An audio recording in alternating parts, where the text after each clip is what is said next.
Selamat hari pada semua rakan-rakan, kepada Pro Mahasiswa dan semua rakan-rakan daripada Universiti Malaya. Saya Muhammad Bukharan Sofian daripada Ahli Kabinet Majlis Perwakilan Mahasiswa ingin menceritakan sedikit beberapa kronologi yang berlaku tentang isu klinik.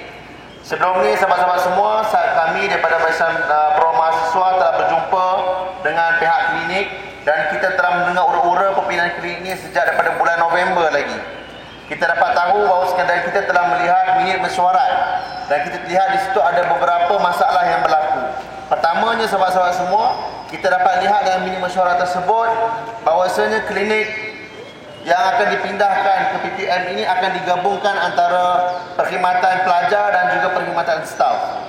Kita tahu staf universiti telah mempunyai klinik panel tersendiri dan apabila dipindahkan ke PPM ini, servis klinik itu terpaksa digunakan oleh pelajar dan juga staf. Ini akan menyebabkan giliran pelajar untuk menunggu giliran mendapatkan rawatan akan begitu lambat. Yang keduanya sahabat-sahabat semua, apabila dipindahkan klinik ini ke PPUM, kita perlu faham bahawasanya PPUM ini ialah satu badan berkanun yang lain. Dia tidak tertakluk di bawah universiti. Mana ada klinik yang terletak di bawah universiti. Kalau saudara-saudari pergi ke UKM, mereka ada klinik tersendiri. UPM pun ada.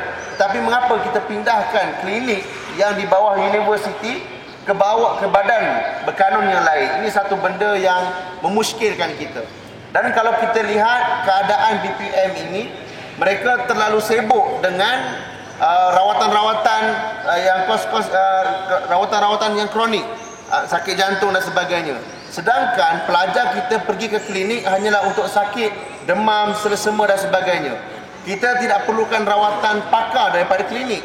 Cukup sekadar doktor yang boleh memberikan ubat.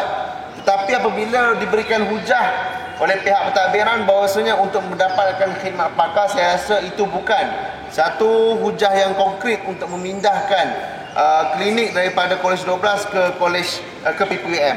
Kemudian sahabat-sahabat semua, apabila dibuat kajian bahawasanya klinik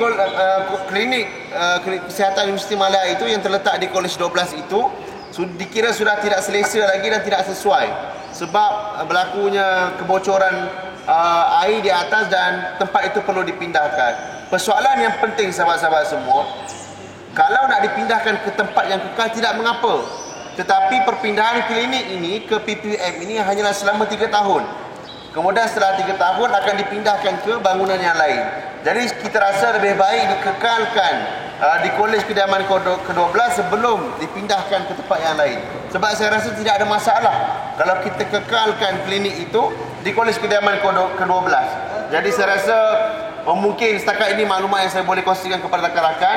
Kemudian juga kita dijanjikan dulu sahabat-sahabat semua, klinik akan dipindahkan ke PPUM sekiranya parking disediakan dan jalan dibina untuk memudahkan pelajar ke sana. Tetapi malangnya jalan itu masih belum siap dan parking juga agak sempit menyebabkan pelajar terpaksa bayar kalau nak ke klinik di PPUM. Jadi kita minta supaya pertimbangan ini, cadangan untuk dipindahkan ini dipertimbangkan kembali oleh pihak pentadbiran dan kita akan hebatkan kempen ini supaya pihak pelajar mengetahui apakah isu yang berlaku. Malam tadi saya dapat email daripada Tan Sri Visi. Kemudian tadi pagi pukul 11 telah diadakan pertemuan antara Majlis Perwakilan Pelajar dengan pihak PPUM dan kita sedang menunggu rakan-rakan kita yang sedang berjumpa dengan pihak pentadbiran di PPUM. Mudah-mudahan kita mendapat respon yang positif terhadap isu ini insya-Allah. Jadi itu saja daripada saya.